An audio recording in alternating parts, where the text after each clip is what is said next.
আসসালামু আলাইকুম। বাংলাদেশের রাজনীতিতে খুবই আলোচিত এবং গুরুত্বপূর্ণ একটি চরিত্র ছিলেন ওবায়দুল কাদের, আওয়ামী লীগের সাধারণ সম্পাদক। লম্বা সময় ধরে তিনি সাধারণ সম্পাদক পদে ছিলেন। শেখ হাসিনা কিভাবে পালিয়ে গেছেন সেটা সবাই জানে, ওপেন সিক্রেট, একেবারে ভিডিও আছে তার। কিন্তু ওবায়দুল কাদের, দ্বিতীয় প্রধান আওয়ামী লীগের, তিনি কিভাবে পালিয়ে গেছেন এই বর্ণনা বা এই সংবাদ কিন্তু কেউ জানে না। সবাই এটুকু জানে যে তিনি ভারতে অবস্থান করছেন, সম্ভবত তিনি কলকাতায় অভিজাত এলাকায় আছেন। কিন্তু বাংলাদেশ থেকে কিভাবে পালিয়ে গেলেন? তিনি কিন্তু ঘটনার সাথে সাথে পালিয়ে যাননি। বেশ ২-৩ মাস পর তিনি পালিয়ে গেছেন। কিভাবে পালিয়ে গেছেন তা নিয়ে নানা রকম কথা আছে, যে তিনি যশোর এলাকায় কোনো এক নেতার বাসায় পালিয়েছিলেন, এই বাসা ওই বাসা করতে করতে পরে তিনি মানে যশোর সীমান্ত এলাকার কোনো একটা পয়েন্ট থেকে তিনি ঢুকে গেছেন, সেটাও নিশ্চিত না। তবে তিনি কিভাবে বাঁচলেন, কি ওই দিন অর্থাৎ ৫ই আগস্টের সময় কিভাবে তিনি রক্ষা পাইলেন, কিভাবে তিনি লুকায় ছিলেন, তার একটা বর্ণনা তিনি ভারতীয় গণমাধ্যমে দিয়েছেন।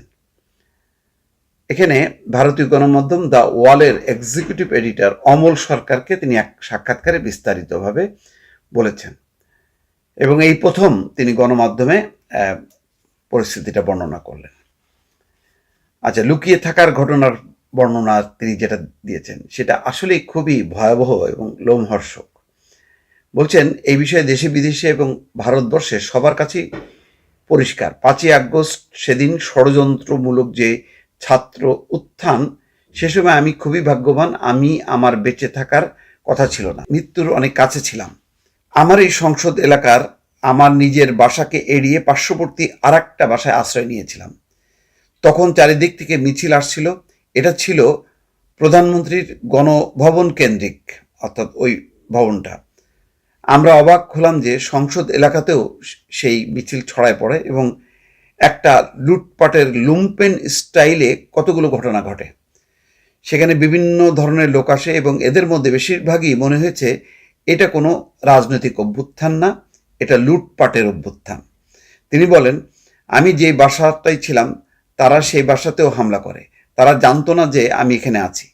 আমার বাসা তারা লুটপাট করেছে, কিন্তু যে বাসায় আমি আশ্রয় নিয়েছিলাম সেখানে হামলা করবে আমি ভাবতেও পারিনি। দেখলাম অনেক লোকজন ঢুকে পড়েছে, তারা ভাঙচুর এবং লুটপাট করতে থাকে। আমি আমার স্ত্রী সহ বাথরুমে লুকিয়েছিলাম, অনেকক্ষণ ছিলাম, প্রায় ৫ ঘন্টা। তারপর এক পর্যায়ে তারা বাথরুমের ভেতরে কমোড বেসিন এগুলো লুটপাট করেছে। আমার ওয়াইফ বাথরুমের মুখে দাঁড়িয়ে বারবার সে বলছিল আমি অসুস্থ, এই কথা বলে তাদের ফিরিয়ে দিচ্ছে। এক পর্যায়ে তারা বাথরুমে যেগুলো আছে সেগুলো লুট করার জন্য জোরপূর্বক প্রবেশের হুমকি দেয়। সে সময় আমার ওয়াইফ জিজ্ঞাসা করলো কি করব, বললাম খুলে দাও। তারপর ৭-৮ জন ছেলে ঢুকলো, খুবই আক্রমণাত্মক ভঙ্গি নিয়ে। হঠাৎ তারা আমাদিকে তাকিয়ে নেত্রী চলে গেল, আপনি যাননি কেন? আমি কিছু বলছিলাম। তাদের মধ্যে কি উদয় হলো আমি জানি না।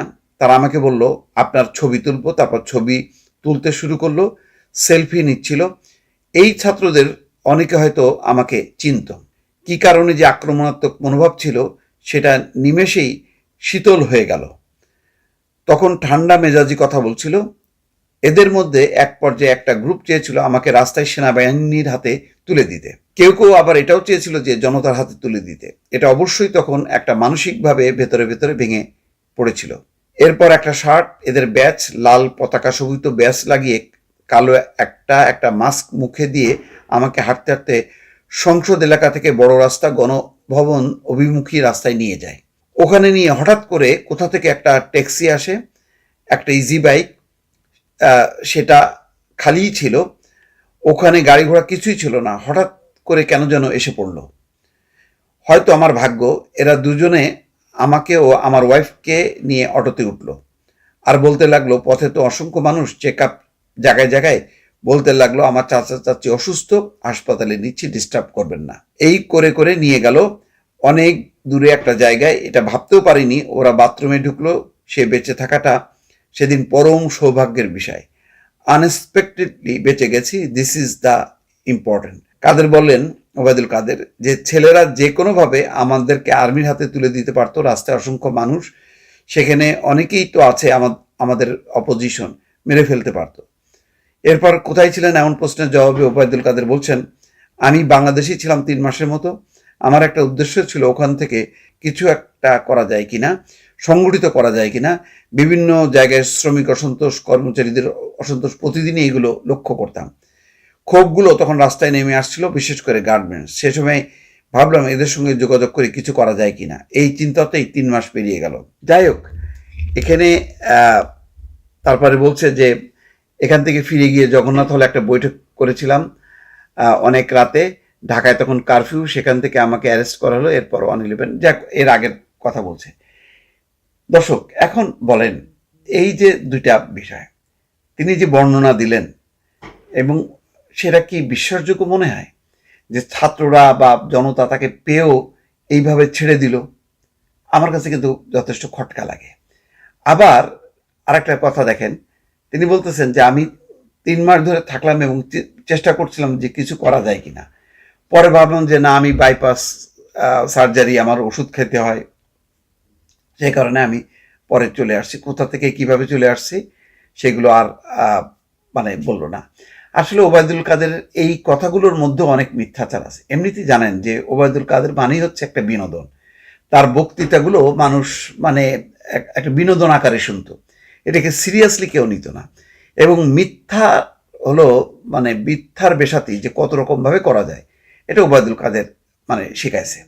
তো সুতরাং তার এই যে মানে তাকে বাঁচায় দিছে, সে অলৌকিকভাবে বেঁচে আসছে, তারপর তিনি 3 মাস থেকে গেছেন, কিছু করা যায় কিনা ভাবছেন, এগুলি সবই হচ্ছে রাজনৈতিক স্ট্যান্ডবাজি।